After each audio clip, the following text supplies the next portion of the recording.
गुरु नानक देव जी ने करीब 28 सालों तक दुनिया भर की यात्राएं की, जिन्हें उदासियां कहा जाता है। इन यात्राओं का ब्यौरा उनके बेटे श्रीचंद जी ने संग्रहित किया, लेकिन कुछ जगहें ऐसी हैं जहां गुरुजी की यात्रा का जिक्र तो मिलता है पर पक्के सबूत नहीं मिलते। ऐसी ही एक रहस्यमयी जगह है तुर्की, जहां गुरु नानक देव जी की उपस्थिति को लेकर सदियों से कहानियां और किंवदंतियां गूंजती रही हैं। लेकिन सवाल ये है कि क्या वाकई गुरु नानक देव जी तुर्की गए थे? इस सवाल का जवाब तलाशने कनाडा के प्रोफेसर देविंदर सिंह चहल निकले थे, जिनकी रिसर्च ने इस रहस्य को और भी रोमांचक बना दिया। नमस्कार, मेरा नाम है रीटा। आज की वीडियो में मैं आपको प्रोफेसर देवेंद्र सिंह चहल की उस रिसर्च के बारे में बताऊंगी जिसने तुर्की में गुरु नानक देव जी की कहानी को और जीवित कर दिया। दरअसल कनाडा की क्यूबेक में सूक्ष्म जीव विज्ञान के सेवानिवृत्त प्रोफेसर देविंदर सिंह चहल 1994 में तुर्की पहुंचे। बोस्पोरस जलडमरू मध्य के किनारे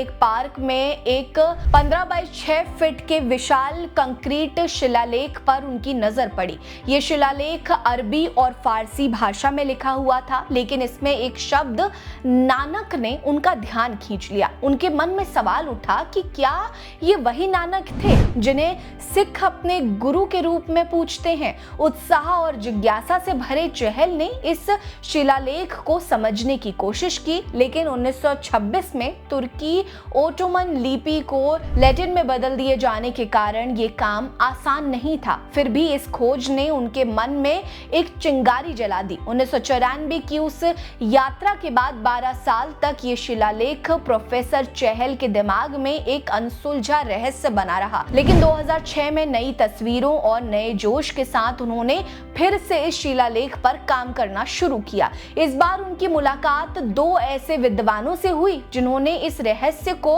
और गहरा कर दिया। उनकी पहली मुलाकात पाकिस्तान में सिख तीर्थस्थल के लेखक इकबाल कैसर से हुई और दूसरी मुलाकात पाकिस्तान सुप्रीम कोर्ट के वरिष्ठ अधिवक्ता और बाबा नानक पुस्तक के लेखक सैयद अफजल हैदर से हुई थी। उन्होंने उन अभिलेखों में लिखी बातों का मतलब चहल साहब को समझाया। उन अभिलेखों में उस समय के स्वामी भारत के निवासी ईश्वर के भक्त नानक लिखा हुआ है। ये सुनकर प्रोफेसर चहल का उत्साह 7वें आसमान पर पहुंच गया। इससे ये बात तो तय हो गई कि इसमें भारत का निवासी और परमात्मा को मानने वाले केवल नानक ही हो सकते हैं। उनकी रिसर्च को एक नया आयाम मिला और कनाडा वापस आकर उन्होंने तुर्की में सिख धर्म और नानक देव जी के आने के प्रमाण को लेकर एक किताब, तुर्की के इस्तांबुल में गुरु नानक का स्मारक, एक नई खोज लिखा, जिसे अक्टूबर 2006 में understanding Sikhism the research journal में छापा गया था। 2007 में प्रोफेसर चहल ने अपने साथी डॉक्टर धालीवाल के साथ मिलकर इस शिलालेख की सच्चाई को और गहराई से खंगालना शुरू किया।